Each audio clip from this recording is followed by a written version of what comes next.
A crisp autumn morning, October 12, 2012. In the quiet, rural heart of Susquehanna County, Pennsylvania, 42-year-old Clarence Biddle, a seasoned journeyman electrician, was doing what he loved. He was heading north, bound for the Poconos, for his annual solo hunting trip. It was a routine he'd followed for years. Clarence preferred the early fall, cherished his solitude in the woods, and always took the same trusted vehicle, silver 1999 Ford F-150 pickup. That morning, just after a.m., he told his wife, Reba, his plans, loaded his gear, locked up the backyard shed, and drove away. It would be the last time Clarence Biddle was ever seen alive. Reba, 38 at the time, expected Clarence back by Sunday evening, October 14th. When Sunday came and went, and Monday morning dawned with no sign or call from him, she contacted the local authorities to file a missing person report. She mentioned to deputies from the Susquehanna County Sheriff's Office that Clarence had been under considerable stress lately due to layoffs at a power plant where he'd been working.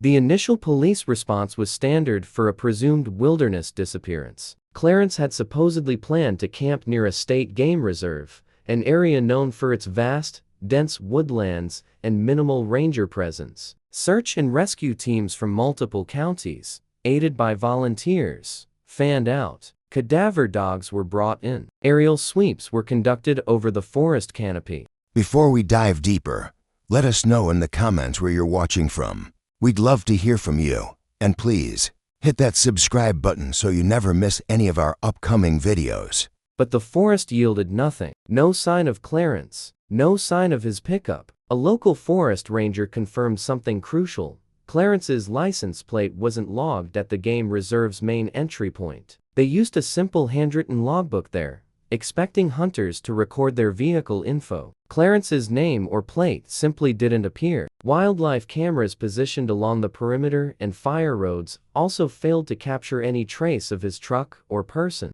With no sightings, no physical evidence, and no activity on Clarence's credit cards or cell phone, the investigation began to slow. Then, in early November 2012, about 3 weeks after Clarence vanished, Reba received a letter in the mail. The envelope was postmarked Buffalo, New York, and the note inside read, "I'm gone. I need peace. Don't look for me." It was unsigned, but Reba insisted the handwriting belonged to Clarence. She turned the letter over to the authorities. By December 2012, the disappearance was officially reclassified. It wasn't a missing person case anymore. It was a voluntary departure. There were no charges, no suspects, no further search operations planned. Clarence Biddle's file remained technically open but inactive. By May 2013, just 7 months after he was last seen, Clarence's profile was quietly removed from the National Missing Persons Registry. His social security number showed no activity. His bank accounts, credit lines, utilities, all dormant. His phone disconnected. His union membership lapsed.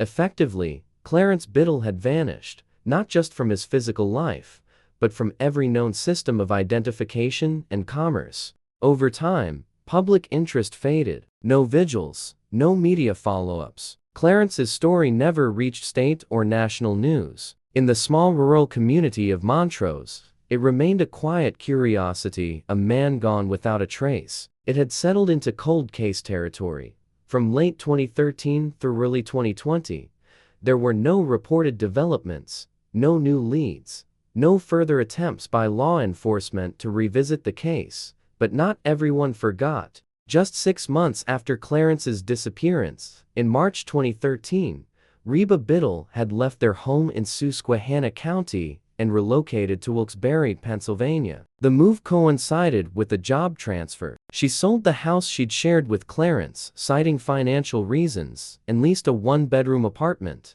Within that same month, she initiated a claim on Clarence's life insurance policy, a $60,000 term life plan. It had a clause allowing payout after 180 consecutive days of verified absence. The policy was paid out in full by late April 2013. The insurer accepted the disappearance classification and documentation from law enforcement. Reba used the funds to settle debts and reported the rest as savings. She didn't apply for survivor benefits, didn't petition for a formal death certificate. Former neighbors later recalled Reba becoming noticeably more withdrawn after Clarence disappeared. One said she stopped making eye contact. After moving, she began using her maiden name, Reba Holtz, in non-official contexts, though she never divorced Clarence or legally changed her name. At work, colleagues described her as private, efficient, and someone who only referred to Clarence as gone.